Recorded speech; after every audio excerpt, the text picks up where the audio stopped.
Hello everyone, welcome back to the Patels e learning zone. आज हम लोग क्वेश्चन नंबर 8 स्टार्ट कर रहे हैं of final accounts of partnership firm. So question number 8 JSCP की text book में कुछ इस तरीके से है। Brahma Vishnu and Mahesh Brahma and Vishnu are partners of the firm sharing profit and loss in the ratio of 3:2 from the trial balance dated 31st March 2017 and adjustments. Prepare annual accounts of the firm. Trial balance of partnership firm of a Brahma and Vishnu as on 31st March 2017. आपको debit balances and credit balances यहाँ पे अलग दिया है तो कोई problem नहीं होगा। जब दोनों साथ में दिया होता है तो प्रॉब्लम ज़्यादा होता है। डेबिट साइड जो भी चीज़ें दी है इन सबको कोई ना कोई अकाउंट में डेबिट करना है और क्रेडिट साइड जो भी चीज़ें दी है इन सबको क्रेडिट करना होता है। तो सबसे पहले दिया है ड्राइंग जाएगा कैपिटल अकाउंट में क्रेडिट साइड। जिन लोगों को समझ में नहीं आता कौन सी चीज़ों की एंट्री कहाँ होती है वो लोग साथ में लिखते जाए ताकि इन फ्यूचर जब भी सम करने बैठो तो आपके लिए बिल्कुल इजी हो जाएगा। ड्राइंग को डालना है आपको कैपिटल अकाउंट में डेबिट साइड। देन आफ्टर दिया है लीज होल्ड बिल्डिंग, इसको आप डालोगे एसेट साइड। देन आफ्टर दिया है मशीनरी, अगेन एसेट्स। फिर discount allowed P&L account debit, debtors assets, carriage outward P&L account, furniture and fixtures assets, salary P&L account debit, bad debt again P&L debit, bills receivable assets, trading expenses देखना, इसको टिक करके रख लेना। Trading expenses में गलती ये होती है, इसके नाम से आपको लगता है कि ये ट्रेडिंग में डेबिट होता होगा but actually it will be debit to P&L account.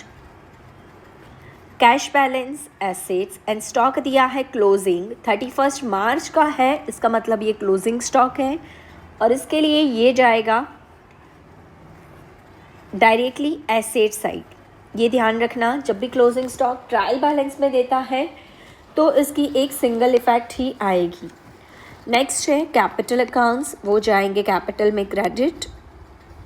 Loan of Brahma liability side, discount received P&L account credit, creditors liability side, commission P&L credit, bills payable liability. Trading account दिया है that is called gross profit GP। अगर हमको adjustments में sales, purchase, wages, octroi इन सब के बारे में कोई एडजस्टमेंट दिया होगा तो हमें वो एडजस्टमेंट को ये ग्रॉस प्रॉफिट में इनकॉर्पोरेट करने के लिए रेक्टिफाइड ट्रेडिंग अकाउंट बनाना पड़ता। अब एडजस्टमेंट रीड करने के बाद पता लगेगा हमको ट्रेडिंग अकाउंट बनाना है या नहीं बनाना। तो रीड करते हैं एडजस्टमेंट्स। फर्स्ट दिया है प्रोवाइड डेप्रिशिएशन 6% ऑन मशीनरी। तो आप लोगों को मशीनरी को टिक करना है, मशीनरी की अमाउंट जो है 50,000 उसको टिक करेंगे, जिससे अमाउंट लिखते टाइम पे उसको इनर कॉलम में लिखना है, वो आपको समझ में आएगा और ध्यान में भी रहेगा। Next furniture and fixtures, again इसको 5,000 को टिक करके रख लो। Next return of 500 from debtors as a bad debt, तो अगेन डेटर्स को टिक कर लो। डेटर्स के बाद आपको दिया है annual salary of 5,000 and 4,000 payable to Brahma and Vishnu respectively. अब यहाँ पे क्या है कि एनुअली सैलरी देनी है, 5,000 देनी है ब्रह्मा को और 4,000 देनी है विष्णु को। तो हमें क्या करना है, ब्रह्मा के अकाउंट में क्रेडिट करना है, विष्णु के अकाउंट में क्रेडिट करना है और उसकी सेकेंड इफेक्ट देनी है प्रॉफिट एंड लॉस अकाउंट में, क्योंकि सैलरी पार्टनर के लिए इनकम है, फर्म के लिए एक्सपेंस है। तो P&L एप्रो में जाएगा डेबिट साइड और कैपिटल में जाएगा credit side. Next commission 500 is receivable, so again commission को टिक कर लो, मिलना बाकी है ऐसा बोला जा रहा है। नेक्स्ट आउटस्टैंडिंग सैलरी यानी पे करना बाकी है। ओवरऑल सम बहुत ही इजी है, बहुत ही इजी वाले एडजस्टमेंट के इफ़ेक्ट्स हैं। सबसे पहले हम लोग ट्रेडिंग अकाउंट के बारे में सोच लो, क्या होगा, बनेगा कि नहीं बनेगा। देखो, ना कोई परचेस से रिलेटेड एडजस्टमेंट है, ना सेल्स से related, purchase return, sales return, wages कुछ भी नहीं है। यानी कि ये जो ग्रॉस प्रॉफिट दिया है वो फुल एंड फाइनल है, तो हमें बनाने की ज़रूरत नहीं है ट्रेडिंग अकाउंट। सीधा ही हम बनाएंगे profit and loss account. Profit and loss account for the year ending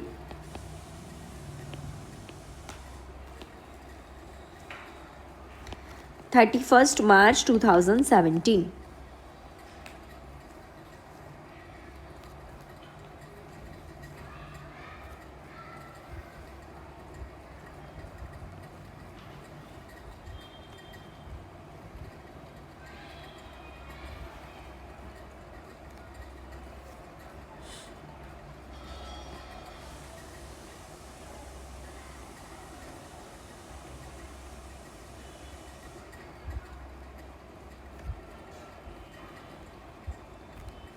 then after हमको बनाना है profit and loss appropriation, P&L appropriation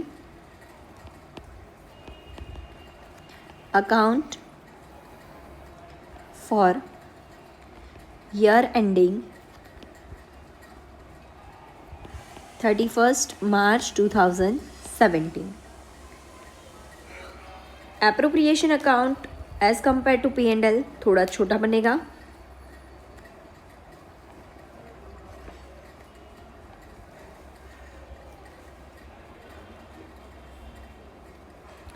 ledgers के ऊपर डेबिट क्रेडिट लिखना कंपलसरी है।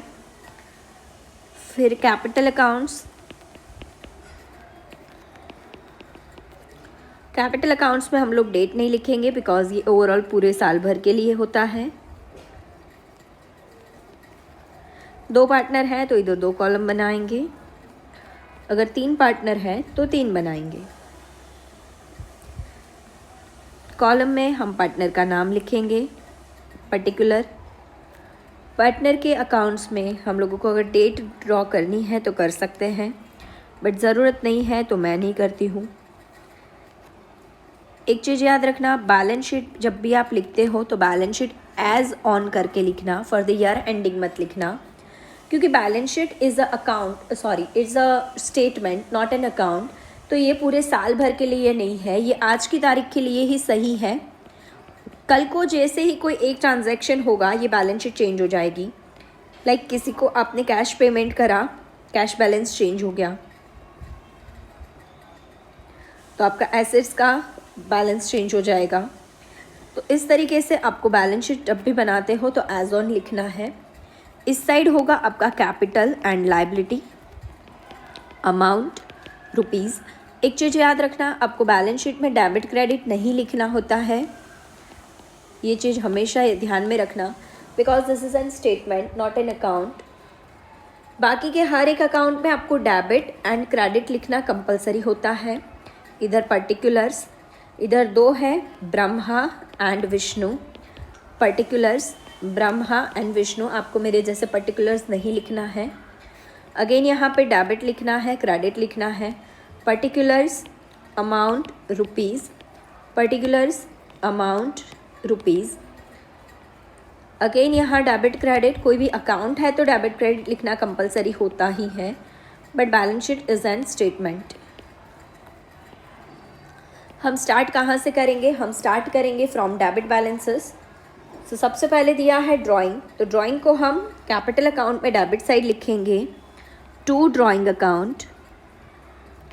ब्रह्मा का ड्राइंग ब्रह्मा की कॉलम में और विष्णु का ड्राइंग विष्णु की कॉलम में, हालांकि दोनों सेम है तो कोई फ़र्क नहीं पड़ता। लीज होल्ड बिल्डिंग जाएगा एसेट साइड। अच्छा, उसमें हम लोगों को एक हिडन एडजस्टमेंट दिया है, बाजू में डेट लिख के दी है फ्रॉम 1 अप्रैल 16 to 10 ईयर्स, यानी कि अभी अभी ये जो साल शुरू हुआ वहीं से ही ये लीज होल्ड बिल्डिंग भी शुरू हुआ और ये 10 साल का है, तो 1 साल का हमें इसमें से माइनस करना पड़ेगा। सो लीज होल्ड बिल्डिंग को हम इनर कॉलम में लिखेंगे 60,000 और एक लाइन नीचे ऐसे छोड़ देंगे for adjustment. Next is machinery. Again machinery tick है तो मशीनरी को हम लिखेंगे इनर कॉलम में, और उसके नीचे पहले से ही एक लाइन छोड़ देंगे ताकि बाद में कोई काटाकुटी नहीं होगी। आपको सम ऐसा नज़र आएगा जैसे आपने देख देख के लिखा है। नेक्स्ट डिस्काउंट अलाउड, तो ये प्रॉफिट एंड लॉस अकाउंट में डेबिट हो जाएगा। ऊपर से हमेशा P&L अकाउंट हो चाहे P&L अप्रो, हम हमेशा एक लाइन ऊपर से छोड़ देंगे। क्यों छोड़ेंगे? Net profit, net loss, gross profit, gross loss के लिए, ठीक है। It may be profit, it may be loss, तो हम डेबिट और क्रेडिट दोनों साइड से एक एक लाइन हमेशा छोड़ देंगे। चलो नेक्स्ट, ट्रेडिंग में छोड़ने की ज़रूरत नहीं होती ऊपर, वहाँ पे भी आप ध्यान में रखो कि आपको ओपनिंग स्टॉक हमेशा फर्स्ट लिखना है। तो जब अगर परचेज पहले आ गई तो परचेज को एक लाइन छोड़ के लिखो, ओपनिंग स्टॉक के लिए ऊपर एक लाइन छोड़ दो। नेक्स्ट, डेटर्स दिए हुए हैं इधर, तो डेटर्स टिक है हमारे, क्योंकि डेटर्स में से हम लोगों को बैड डेट राइट ऑफ करनी है। करंट असेट्स को हम लोगों को नीचे शो करनी होती है, तो मैं ऊपर थोड़ी जगह छोड़ देती हूँ। ये बिल्कुल अप्रोक्स होता है, आप थोड़ी बहुत जगह छोड़ दो, हाफ बैलेंस शीट पे आ जाओ और वहाँ से करंट एसेट्स लिखना शुरू करो।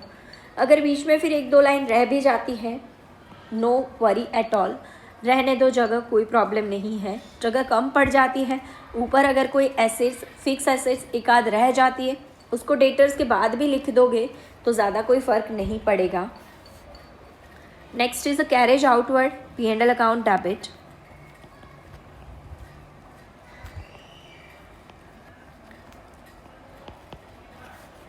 $1200। फर्नीचर एंड फिक्सचर्स टिक है, 5000,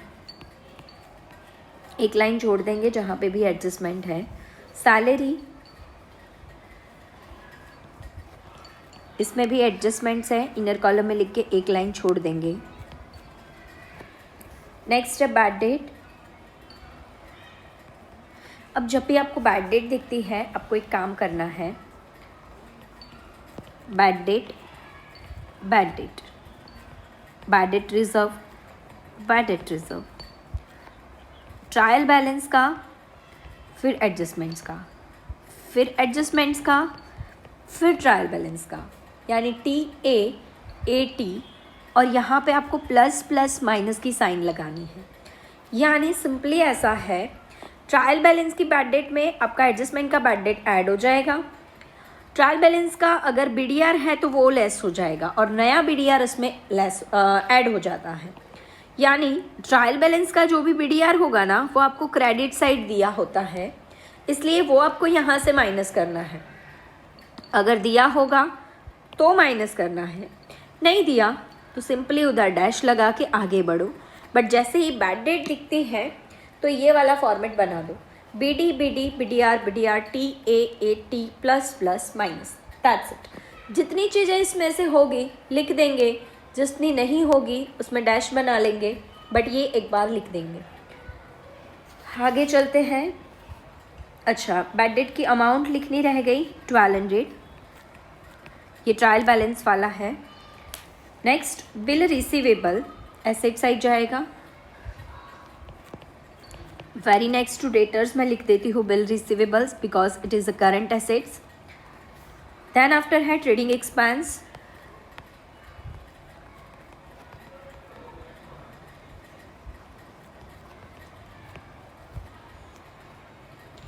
$5900। Then after cash balance, asset side.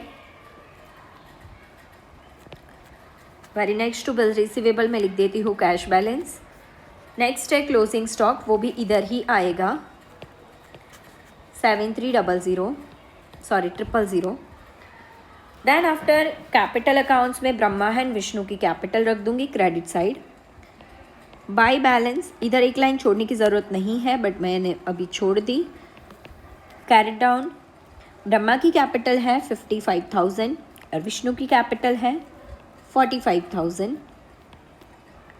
फिर लोन ऑफ ब्रह्मा है, इट्स अ लायबिलिटी, ऊपर कभी नहीं लिखेंगे, ऊपर हमेशा कैपिटल के लिए जगह छोड़ देंगे। यहाँ पे भी एक हिडन एडजस्टमेंट है, हम लोगों को इसके ऊपर 6% के हिसाब से इंटरेस्ट काउंट करना है। ये वाला एडजस्टमेंट हमेशा बच्चे भूल जाते हैं, तो आपको याद रखिएगा जब भी पार्टनर की लोन दी है उसके ऊपर 6% के हिसाब से इंटरेस्ट काउंट करना है। बट यहाँ पे लोन दी है फ्रॉम 1 जुलाई, तो जुलाई, अगस्त, सितंबर, अक्टूबर, नवंबर, दिसंबर, जनवरी, फरवरी, मार्च, 9 मंथ का हमको इंटरेस्ट लेना है। तो मैं अभी क्या कर रही हूँ, इधर बाजू में ये टिक करके रखती हूँ ताकि मुझे लास्ट में आइडिया रहे कि मुझे इसके ऊपर इंटरेस्ट कैलकुलेट करना है। आगे बढ़ते हैं। डिस्काउंट रिसीव्ड,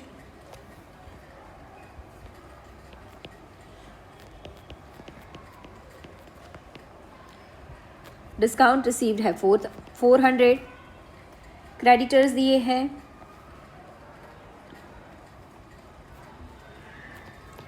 लोन अलग चीज़ है, उसका इंटरेस्ट अलग चीज़ है, इसलिए हम लोग इंटरेस्ट को लोन में ऐड नहीं करेंगे, अलग से शो करेंगे। कमीशन दिया है, एडजस्टमेंट है उसको तो इनर कॉलम में लिखेंगे।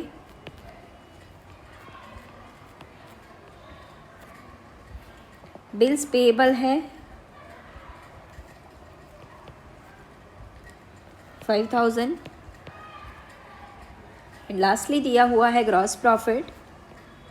इसको ट्रेडिंग अकाउंट नहीं लिखने का, आपको कंपलसरी यहाँ पे लिखने का होता है ग्रॉस प्रॉफिट, क्योंकि ट्रेडिंग के बैलेंस को कहते क्या है, ग्रॉस प्रॉफिट। और ये प्रॉफिट है, ये पता कैसे चला, क्रेडिट साइड दिया है इसलिए, अगर लॉस होता तो डेबिट साइड देते।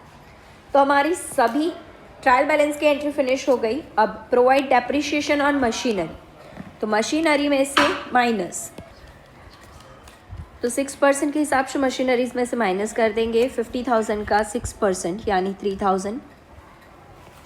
Depreciation at the rate 3%, sorry 6%, तो 3,000 माइनस करना है, 47,000। इसकी सेकेंड इफेक्ट कर देंगे प्रॉफिट एंड लॉस अकाउंट में, डेबिट साइड टू डेप्रीशिएशन। तो डेप्रीशिएशन मशीनरी का है, तो इधर हम लोग दोनों का अलग अलग एंट्री करेंगे। मशीनरी की है एंट्री 3,000, और फर्नीचर एंड फिक्चर्स का डेप्रीशिएशन हमें अलग से शो करना है 20% के हिसाब से। So minus depreciation at the rate 20%, 5,000 का 20% यानी 1,000 माइनस करने के बाद बचा कितना, 4,000। तो 1,000 हमें लिख देना है इधर फर्नीचर एंड फिक्चर्स का डेप्रीशिएशन 1,000। टोटल मिला के डेप्रीशिएशन मैंने बाहर लिख दिया 4,000, यानी फर्स्ट एडजस्टमेंट की दोनों इफेक्ट हो गई। अभी आपको याद रहे इसके लिए मैं यहाँ पे लिख देती हूँ ये फर्स्ट एडजस्टमेंट की दोनों इफेक्ट। चलो यहाँ पे टोटल कितनी एंट्री हो गई एक एडजस्टमेंट की, 1, 2, 3 और 4 बोल सकते हैं या फिर 3 बोल सकते हैं। यहाँ पे मैंने कंबाइन एंट्री करी है तो 3 भी बोल सकते हैं। आगे है write off 500 from debtor as a bad debt, तो 500 माइनस करने हैं हमको, माइनस बैड डेट 500 माइनस करेंगे 39,500, और बैड डेट है ट्रायल बैलेंस की 500, BDR नहीं है तो बाहर, टोटल बाहर रख देंगे 1,700। एडजस्टमेंट की बैड डेट है 500, 1,200 में ऐड करके बाहर रख दिया 1,700। BDR नहीं दिया है, ना तो ट्रायल बैलेंस वाला था ना ही एडजस्टमेंट वाला है। Next annual salary, annual salary partner की है तो P&L एप्रोप्रिएशन में जाएगा, एक लाइन छोड़कर। To salary,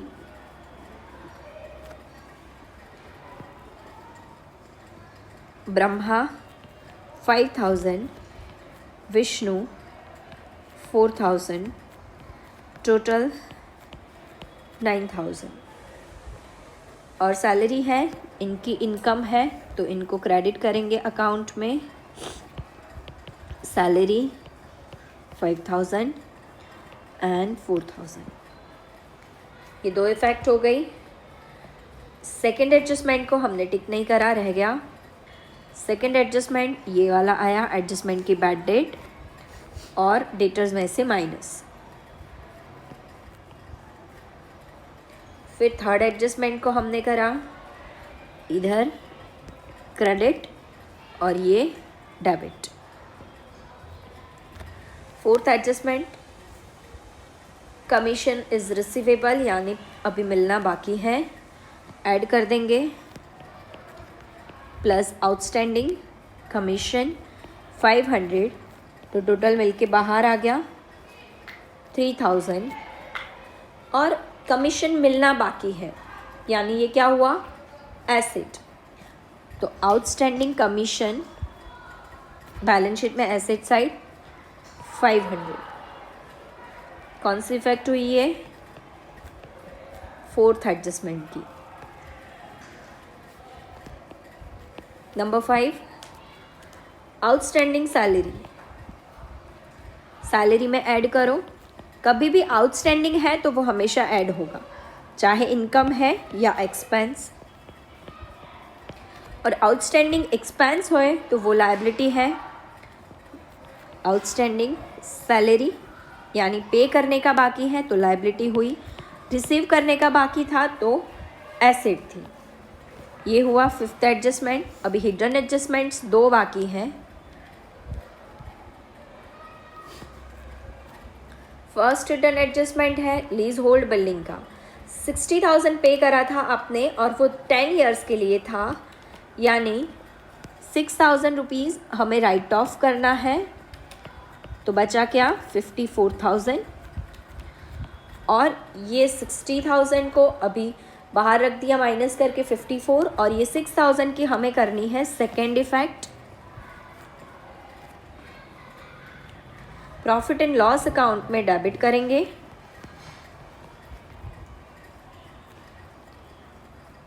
lease hold return of 6,000 and then हमें इंटरेस्ट ऑन लोन काउंट करना है। To interest on loan of Brahma 50,000 into 6% into 9 divide by 12 250। और ये आउटस्टैंडिंग है तो हमारे लिए लायबिलिटी है। इंटरेस्ट ऑन लोन, लोन में ऐड नहीं करेंगे। 2250 हिडन एडजस्टमेंट है।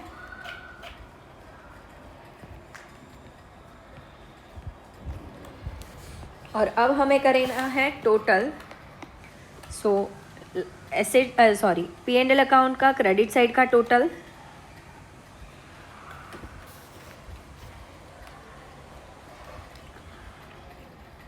1,06,50।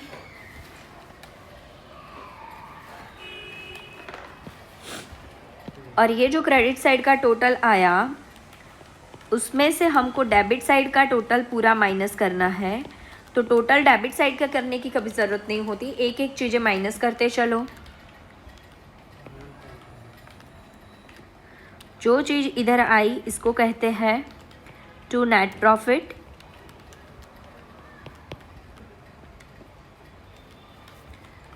$68,750 इसको यहाँ से ले चलेंगे P&L एप्रोप्रिएशन में क्रेडिट साइड, यानी यहाँ से यहाँ बाय नेट प्रॉफिट 68,750। अगर क्रेडिट साइड कुछ होता तो ऐड करते, नहीं है तो सीधा टोटल यहाँ पे लिखा 68,750, वहाँ से यहाँ लेके आए। फिर इसमें से ये ऊपर का 9,000 माइनस करा तो 59,750 बचा। हमको प्रॉफिट एंड लॉस रेशियो दिया हुआ था 3:2। इसको क्या कहते हैं, डिविजिबल प्रॉफिट।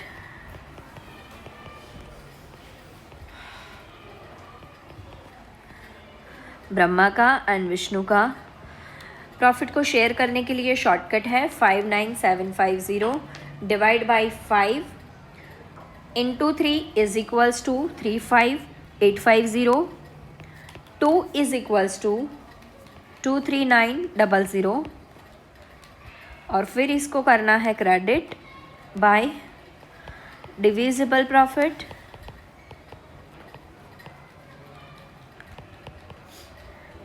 $35,850,23,900। और अब यहाँ पे ब्रह्मा एंड विष्णु का इंडिविजुअल टोटल करना है। क्रेडिट साइड का पहले करेंगे। ब्रह्मा का टोटल है 95,850, उसमें से 5,000 माइनस करेंगे तो 90,850, 72,900, उसमें से 5,000 माइनस करो तो 6,7,900। और इसको कहते हैं to balance carried forward. Forward करके ले जाएंगे बैलेंस शीट में। कैपिटल ब्रह्मा की एंड विष्णु की 90,850 में 6,7,900 ऐड करो तो मिला टोटल कैपिटल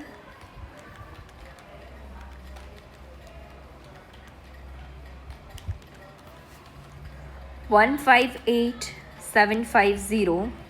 और उसमें फिर लायबिलिटी ऐड कर दो, सब लायबिलिटी का टोटल और सभी एसेट्स का टोटल।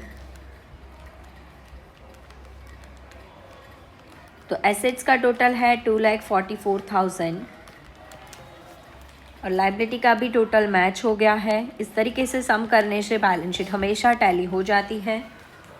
अगर ट्रायल बैलेंस की एंट्री करते वक्त आपने कुछ ऐसे सोचा कि भाई ये एंट्री तो मुझे आती है तो इसका मैं साथ में ही एडजस्टमेंट्स कर लूँ, निपटा दूँ, ऐसे मत करना। अगर इस तरीके से करने जाओगे तो लास्ट में बैलेंस शीट टैली नहीं होगा कि कुछ एडजस्टमेंट की इफ़ेक्ट एक आध साइड भी रह जाएगी तो फिर at the and balance sheet tally नहीं होगी।